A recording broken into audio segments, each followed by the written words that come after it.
Attention les amis, c'est encore une grosse semaine qui s'annonce, qui se terminera le week-end prochain par le festival des food trucks à Saint-Maur dans le 94. J'y serai avec, alors déjà j'ai sélectionné quelques abonnés qui vont venir tester les food trucks avec moi. J'ai pas pu encore répondre à tout le monde, je suis désolé, je vais le faire, mais bon. Il y en a qui ont gagné, qui sont au courant, qui vont venir avec moi et on va élire The Food Truck. Maintenant, moi j'y serai le samedi et le dimanche 21 et 22 à partir de midi. Donc même si vous ne faites pas partie du jury avec moi, j'espère qu'on pourra se croiser là-bas. Et puis sinon, attention, à la fin de la semaine, c'est la journée mondiale de la paella. Et à cette occasion, on se retrouvera pour faire des vidéos à Valencia en Espagne. La paella valenciana, quand même, ça vient de là. On testera ça ensemble à la fin de la semaine depuis l'Espagne.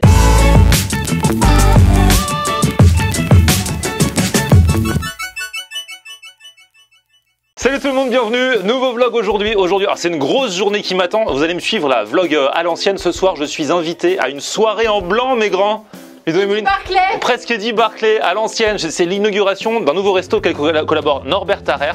Et donc ça va être en mode Nikki Beach, leur Saint-Tropez, sur les quais de Seine. Et ils demandent de venir en blanc. Du coup, j'ai pris une chemise parce que toute la journée avec ma chemise blanche, ma grande. Parce que t'es malin. Donc je me changerai tout à l'heure. Et là, on va commencer très très fort puisque dans l'émission La Pause Latina de Ludo La Pomme et Emeline, ma grande, tous les midis jusqu'à 14h sur Latina. Aujourd'hui, c'est une spéciale Grèce. On va recevoir. Oh là là, ma grande, tu me fais voyager. Alors là, quelle réalisation! Tu dis un mot et hop, elle appuie sur un bouton, il y a la musique qui part, t'es génial ma grande! Il y a un monsieur qui vient, un traiteur grec, il paraît qu'il a été élu, sa moussaka a été élue la meilleure moussaka de Paris, c'est ça? Ouais. C'est ouf! Et là, il va arriver. J'ai quelqu'un pour vous. Ah! Alors j'ai ramené, je dois redescendre. Merci Jérôme. Ma grande, ça se prépare. Non mais il est sérieux en fait, hein, Ludo là. Regarde Ludo, c'est le moment de la vie où il est le plus sérieux, c'est quand il y a une mise en place de nourriture ou alors réserver ses vacances aussi. Il a nettoyé les verres. Ouais.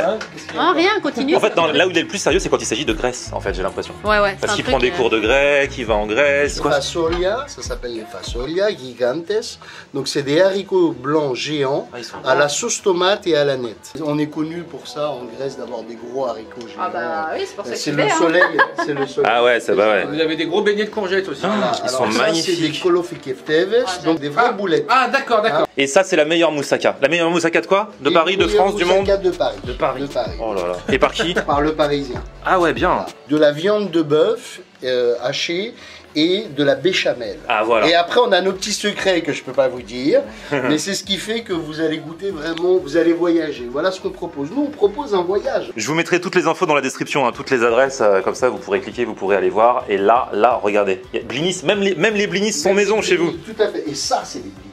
Ça c'est des blinis. C'est quoi le secret du vrai blini? Ah alors. Enfin, là, sans me donner tous les secrets, bien sûr. Oui. À quoi on reconnaît un vrai blinis maison? Bah, ça se voit directement. Regardez, franchement. Il y a une différence entre les blinis des supermarchés et un blini qui est fait maison. Et puis alors là, vous allez voir au niveau de la texture, c'est magnifique, surtout avec le tarama. Ah ouais. Je vous conseille avec le tarama. Surtout du vrai bon tarama maison, j'imagine Voilà, aussi. Vous allez voir, là, je vais sortir maintenant les entrées. Déjà en Grèce, à la base, on mange bien, mais quand en plus, ceux qui font la meilleure moussaka de Paris, je vous raconte pas le délire. Heliopita, c'est feuilleté aux olives, légumes et feta. Oh là là là là. À la pâte filo.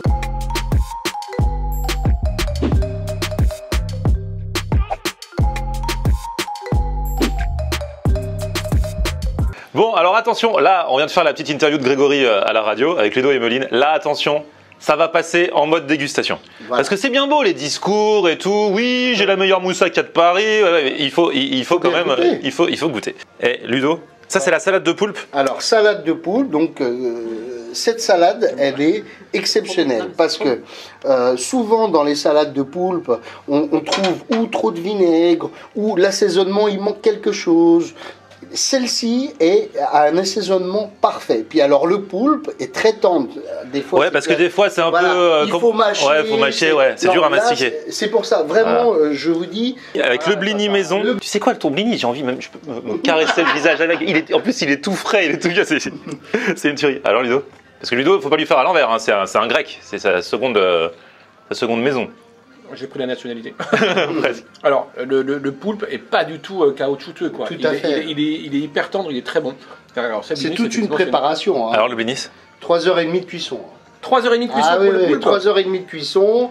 Et puis, on vous raconte pas combien de fois on l'a assommé, mais c'est énorme. Comme tu sais, la cuisine des mousquetaires avec Maïté, quand elle était là. Oh là là. Viens là ma bûche, viens là ma biche. Ah oui, vous l'assommez un petit coup là pour l'endormir. Ça c'est quelque chose. Avec un petit peu de ça, comme ça. On fait le petit sandwich. Ah ouais. Il est bien assaisonné.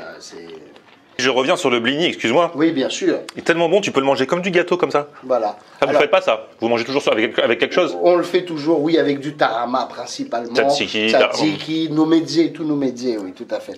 Ici, on a les boulettes, les kolofkefteves. Ça, c'est les boulettes de courgettes avec des morceaux de feta. Regardez-moi ça. Du coup, c'est quoi? C'est pas un beignet, hein, c'est carrément une boulette. Non, c'est une boulette. C'est-à-dire que vous prenez la courgette, le feta, enfin vous mixez machin, et vous en faites une boulette, vous mettez après Comme les kefteves. D'accord, ok. C'est une kefteves aux courgettes et avec des morceaux de feta. Voilà. Donc végétarienne. Alors, regardez, et puis il y a vraiment des morceaux de feta dedans, c'est pas juste un tout petit bout de feta à un endroit, quoi. Bien sûr. Ensuite, on a la heliopita. Heliopita, c'est des feuilletés avec des petites graines de sésame au-dessus. On a à l'intérieur des légumes, poivrons, feta et olives. C'est stockma, c'est... Ah oui, oui. Et on vend ça 3 € pièce. Donc Ça se mange lors d'un repas ou c'est genre un encas? Voilà, alors ça, comment dire, c'est ni une entrée, ni un plat, ni un dessert. C'est comme nous en France où on irait prendre un croissant à toute heure, le matin, au goûter. En pleine nuit. Ou même en dessert après un repas. En Grèce, on mange des heliopita. T'as goûté Ludo tout à l'heure? Non, mais donne. Ah, vas-y. Pas de pitié pour les... Comment t'appelles ça? Heliopita. Heliopita. Pas de pitié pour les Heliopita. Pour les Heliopita. Et alors attention, la meilleure moussaka de Paris, qu'est-ce qu'elle a de spécial? Il y a une recette secrète de famille, je sais pas. Secret, oui. Le savoir-faire, la préparation, la sélection et de la qualité des produits qu'on met à l'intérieur. Et après, c'est le savoir-faire de la cuisson, de la préparation et nos petits secrets. Et c'est ton oncle qui l'a fait? Et c'est une entreprise familiale, c'est mon oncle qui fait la cuisine. Et vous retrouvez tous ces produits dans nos magasins. Et alors, une vraie bonne moussaka. Il y a donc de la béchamel. La béchamel. Mais il ne faut pas non plus qu'il y en ait trop, parce que des fois, il y a des endroits où ils te mettent plus de béchamel que de viande. Nous, on met plus de viande que de béchamel, bien sûr. Ma mère sera contente parce que je lui ai dit, je vais manger de la moussaka. Elle fait, j'espère qu'il n'y aura pas trop de béchamel. Mais il en faut quand même, sinon c'est plus une moussaka. Voilà. Et des lamelles d'aubergine, mais des vraies lamelles, hein, pas des... Des vraies lamelles d'aubergine, de la viande de bœuf, de grande qualité, 100%, et une béchamel très gourmande. Oh là là, tape-moi là-dedans, Ludo, t'as ta fourchette. Voilà, t'as vu, regarde, parce que quand effectivement Grégory nous dit qu'il y a plus de viande que de béchamel, si tu regardes sur la tranche, il n'y a pas photo. Quoi. Ah ouais, il n'y a pas photo. Tandis que moi j'en ai mangé en Grèce dans des petits restos, bon c'était bon hein, quand même, mais genre c'était le contraire. T'avais ça de viande et ça de béchamel. Mon grand, il faut goûter. C'est pas un métier facile, mais quand faut y aller, faut y aller. Hein. Oh là là là. Très très bonne. Ah ouais. Comment on dit? Inennostimo. Ouais. Inennostimo. Ça veut dire délicieux, nostimo. Voilà, elle est délicieuse. Parapolignostimo. Efrarishtume poli, hein, merci beaucoup. Ah là là.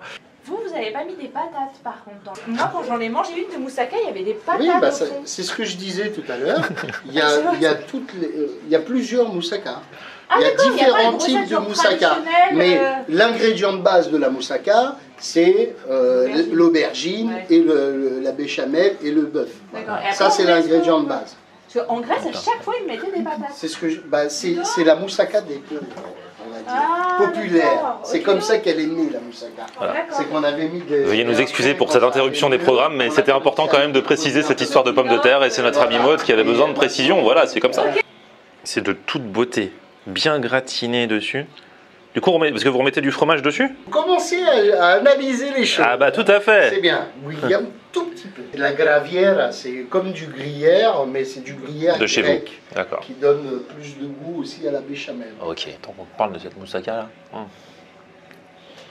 Moi je suis fan d'aubergine, viande de bœuf, je kiffe, c'est gratiné, c'est une tuerie.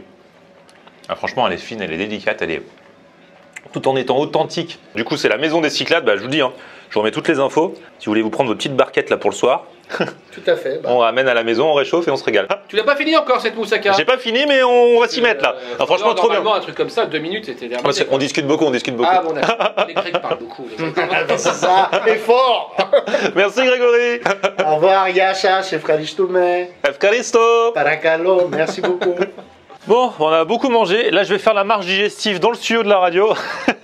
Ludo, t'as pas trop mangé? À peine. Bon, là, j'ai mon émission. Ensuite, je dois mettre ma chemise blanche. J'espère que je vais rentrer dedans d'ici ce soir, puisque j'ai ma soirée en blanc. Ah, c'est une chemise ample. Non, justement, elle est assez cintrée. Oh là là. Ouais, là, on se retrouve tout à l'heure et on va voir ce que ça donne.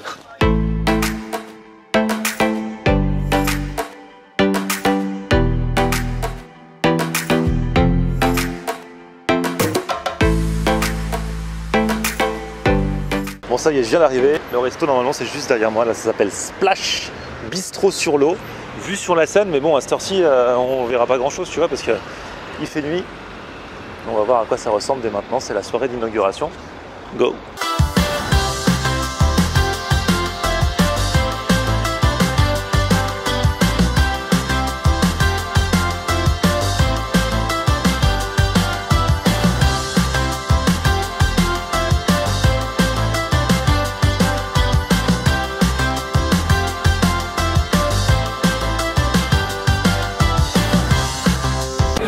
D'être à Saint-Tropez ici, c'est en mode voilà, soirée en blanc, Nikki Beach, il y a Bob Sinclair qui va mixer tout à l'heure, alors c'est difficile de vlogger dans ce genre de soirée parce qu'il y a énormément de monde, je pensais que ce serait un petit truc intimiste, ah non, dans des genres 2-3 000, c'est agglutiné autour des buffets, des barbecues, là pour filmer c'est vraiment pas le délire, en tout cas voilà c'est sympa, c'est un endroit genre à la mode, ou qui va le devenir, ou qui va continuer d'être sous cette forme, ça s'appelle Splash, je vous mets les infos si ça vous intéresse, même si j'ai rien testé pour l'instant, dans la description.